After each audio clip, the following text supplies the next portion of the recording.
নমস্কার, নয়ন কিচেনে নতুন একটা রেসিপি নিয়ে চলে এসেছি। রেসিপিটা হলো বেলে মাছের ঝাল সর্ষে পোস্ত বাটা দিয়ে। তো বেলে মাছটা দেখো কত বড়, কেটে ধুয়ে পরিষ্কার করে নিয়েছি। এখন আমি এখানে নুন হলুদ মেখে নেব। প্রথমে দিয়ে দিচ্ছি নুন, দিয়েছি হলুদ,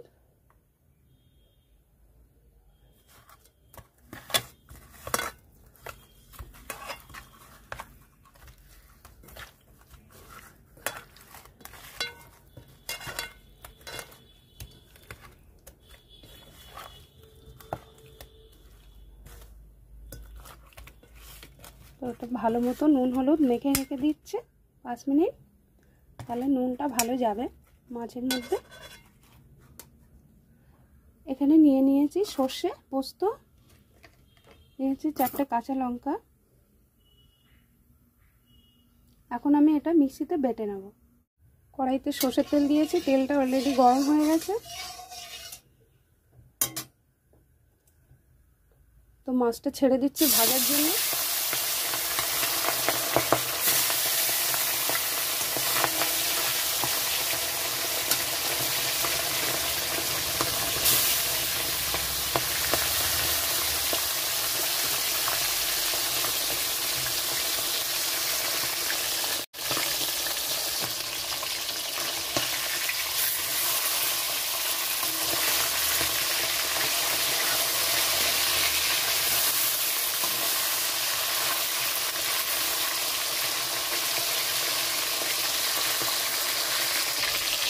মাছটা কিন্তু ভাজার সময় কড়া করে ভাজতে হবে, মাছটা কিন্তু খুবই নরম মাছ।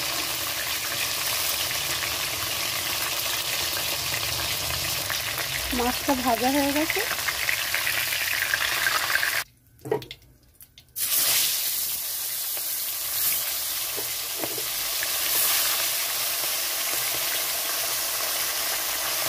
মাছটা ভাজা হয়ে গেছে, তো নামিয়ে নিয়েছি। এখানে মশলাটা বাটা হয়ে গেছে। মাছ ভেজে নিয়ে যে তেলটা আছে, তেলের মধ্যে আমি সর্ষে বাটাটা দিয়ে দিচ্ছি। এখানে আমি কিছুটা জল দিয়ে দিচ্ছি পরিমাণ মতো। তো এখানে আমার পরিমাণ মতন আমি জল দিয়ে দিচ্ছি, আপনাদের পরিমাণ মতন আপনারা দেবেন।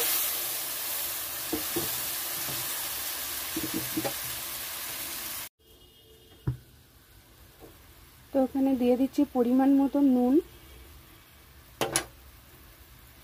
কাশ্মীরি লঙ্কার গুঁড়ো, হলুদ গুঁড়ো।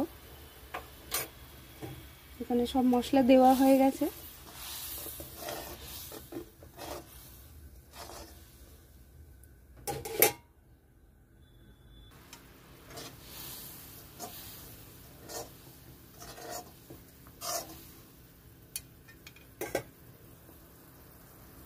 এখানে মশলাটা খুব ভালো মতো ফুটে গেছে ঝোলটা।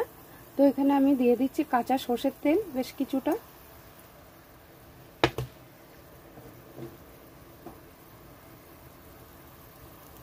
এখানে দিয়ে দিচ্ছি গোটা কাঁচা লঙ্কা,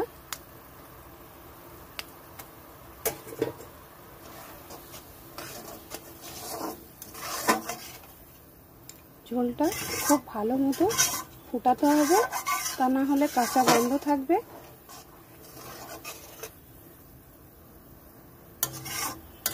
সর্ষে পোস্ত কাঁচা গন্ধটা চলে গেছে, একটা ভালো গন্ধ বার হয়েছে।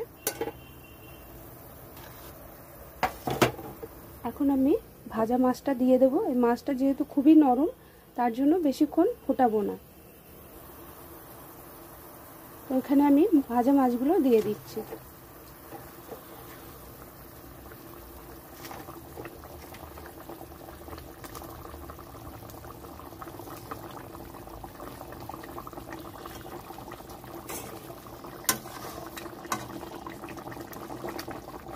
মাছটা দেওয়ার পরে একটু ঝোলটা যাতে যায়, তার জন্য মাছটাকে একটু ঝোলের মধ্যে নেড়ে চেড়ে ডুবিয়ে দিচ্ছি।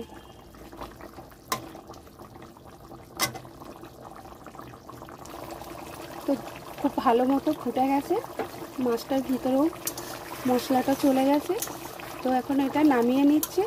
দেখুন ওপরেও তেল চলে আসছে, তার মানে হয়ে গেছে।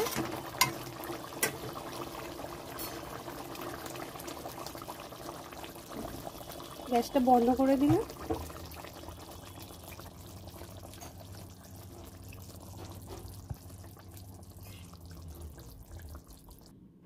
তো এখানে নামিয়ে নিয়েছি, আরও একটু ওপর থেকে সর্ষের তেল দিয়ে দিচ্ছি কাঁচা, দিয়ে চাপা দিয়ে রেখে দেবো। গরম গরম ভাতের সঙ্গে পরিবেশন করুন, খেয়ে দেখুন দারুণ, খুব অল্প সময়ে ভালো একটা রেসিপি। আপনারাও ট্রাই করুন, বানিয়ে দেখুন, খেয়ে দেখবেন। ভালো লাগলে অবশ্যই লাইক কমেন্ট শেয়ার করবেন, চ্যানেলটাকে সাবস্ক্রাইব করবেন। টাটা, চলে আসছি পরের ভিডিও, দেখতে থাকুন।